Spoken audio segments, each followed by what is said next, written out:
Nagbabalik ang PTV Sports at para sa ating sports banter ay makasama natin ang presidente ng Paralympic Committee, Philippine Paralympic Committee na si Mr. Michael Barredo para humingi ng update tungkol sa ating mga para-athletes. Magandang umaga, Sir Mike.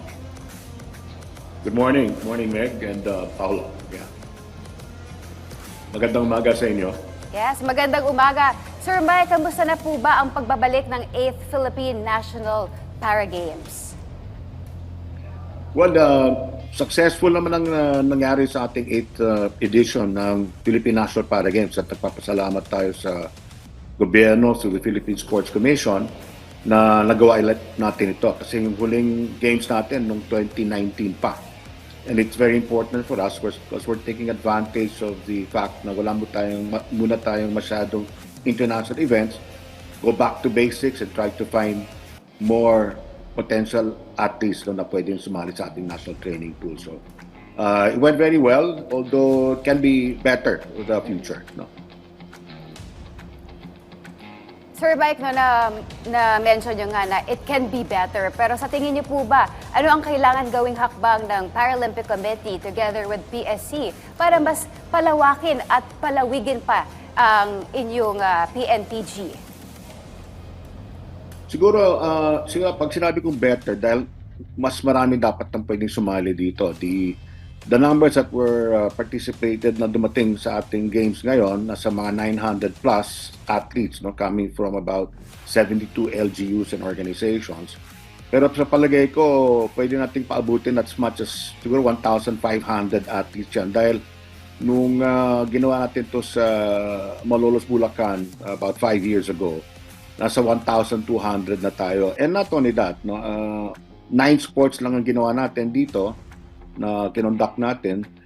Kulang pa tayo sa team sports, yung only wheelchair basketball. Wala pa tayo dito yung goalball, sitting volleyball, football, five-a-side and all that. So, madadagdagan sigurado to pag sinali natin yung team sports at yung iba pang mga almost 20 sports na pwedeng salihan ng ating mga para-athletes or athletes with disabilities nationwide. So, ang expectation ko rin dito, mas marami pa rin pwedeng sumali na mga LGU dito sa ating magiging regularized, I hope, matuloy at mapirmahan na yung batas na institutionalizing the national games to include the National Para Games. Sir Mike, nabanggit nyo that you want to make it better. Meron po ba tayong current programs sa ginagawa para maisakatuparan nito? Yes, and actually, we're doing evaluation now. As a matter of fact, the other day, nagkaroon kami ng meeting with the technical directors or technical delegates, yung mga nag-head ng officiating and of course, sports venues and all. At mukhang we can improve that. Alam mo, kung kaya namin, sabi ko nga, sundin at o ilapit namin yung level ng conduct ng games doon sa at least sa ASEAN Para Games, kung saan 11 countries sa Southeast Asia ay sumasali. At gagawin natin to kasi importante yung classification aspect. Yung, we have to classify the athletes to level the playing field in the 3 major disability areas, yung physical impairment, visual impairment, and intellectual impairment. So, and then of course, the venues. Maganda ang nangyari. We had 2 areas or where the venues were. Sa Philip Field Sports Complex, we had the athletics, dahil dito pinakamaraming sumali, at ang ating para-powerlifting doon ginanap. And I'm hoping that, then of course the other 7 sa Rizal Memorial Sports Complex. So, maganda yung mga venues, a lot of improvement, but we can still work out probably by improving the accessibility to the playing field of our athletes with disabilities. Pwede pa nating, pag sinali na natin yung ibang sports, sana mas, kahit na 15 sports sana ang maging target natin sa mga susunod, then we will be able to probably use other areas. Depende na kung sinong gusto mag-host ng itong games. Importante na nandyan yung facilities. Alright. Sir Mike, Paolo po, good morning po. Maraming salamat po sa pagpapaunlak ng oras ninyo ngayong umaga. Sir, matanong ko lang, palagi nyo pong nababanggit yung institutionalization ng PNPG. Pwede niyo po bang bigyan kami ng update tungkol dito?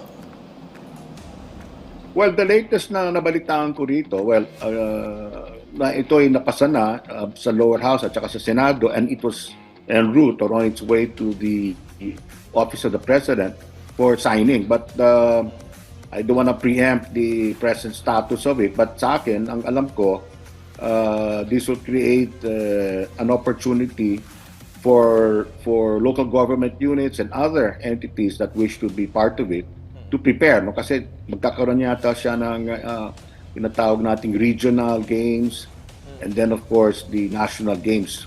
They're very similar to what's happening in other Southeast Asian countries, no? Na for example, ang Indonesia nagkaroon siya recently lang, and it's already also institutionalized there, as well as Thailand, Singapore, Malaysia. And they have about over 2,000 to 3,000 athletes participating. Pero sa kanila yata every 2 years. So I'm not quite sure. I've not really been able to go through the yung batas mismo or yung bill, no, magiging batas. So ang alam ko lang that the Philippine Paralympic Committee is part of going to be the interagency board or council that will be formed for the preparations of the games. So sa akin, yun ang alam ko, no, na patungo na siya o nasa opisina ng presidente for signing. And I hope that mangyari ito kasi nga papasok dito yung regular budget sa GAA at syempre, as I said earlier, magiging siya, regular, and therefore our athletes all over the country, including our para-athletes, will be able to prepare for this.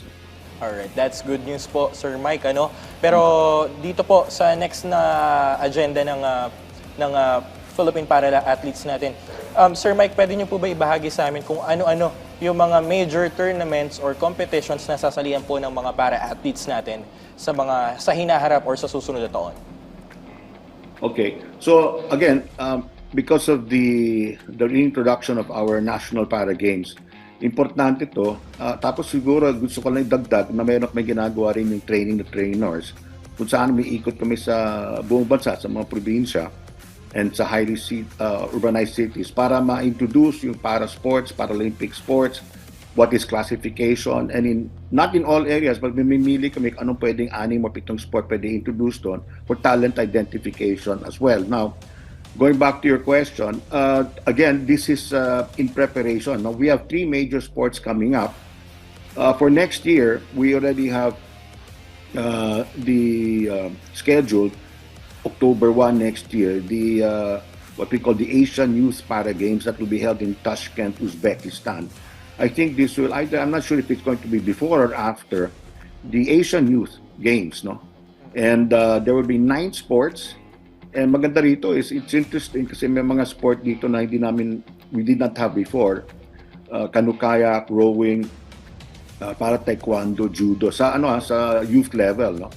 And then we have the ASEAN Para Games. Again, it was supposed to be for next year, but dahil nga yung SEA Games will be in December, they pushed it to January of 2026. Ito, mga siguro 18 sports ito kasi mag-host Thailand and they're very used to it. And then we have the 2026 Asian Para Games also after the Asian Games in Nagoya, Japan. Where you will have about 45 countries participating in 18 sports. So these are 3 major events that we are preparing for.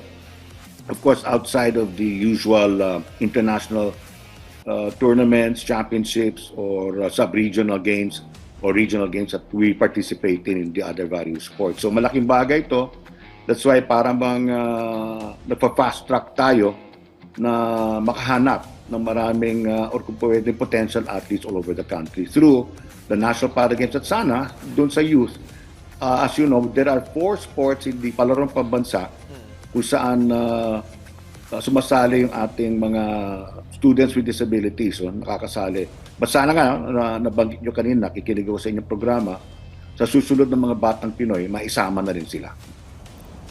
Finally, Sir Mike, ano po ang mensahe nyo para sa ating mga para-athletes na araw-araw nag-iensayo at lumalaban para sa ating bayan? Well, thank you very much. Unang-una, Meg Paolo, and congratulations to PTV Sports sa inyong programa.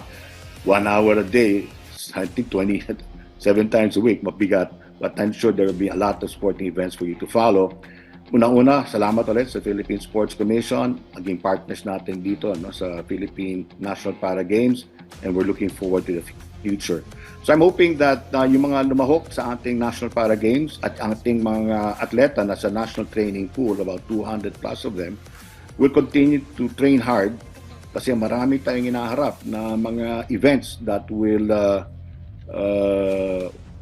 that they will be able to represent the country, hopefully to bring honor and of course the medals that we want to make our country and countrymen proud.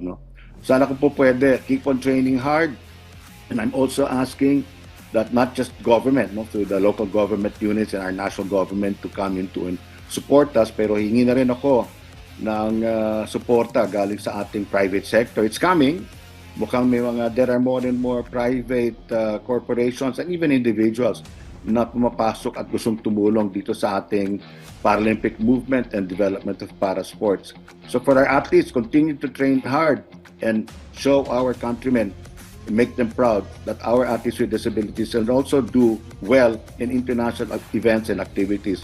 Mabuhay kayo sa PTV4 Sports at mabuhay ang ating mga atletang Pilipino. Alright, maraming salamat po Sir Mike sa inyong pagpapaunlak dito sa amin sa PTV Sports. Thank you very much sa inyo.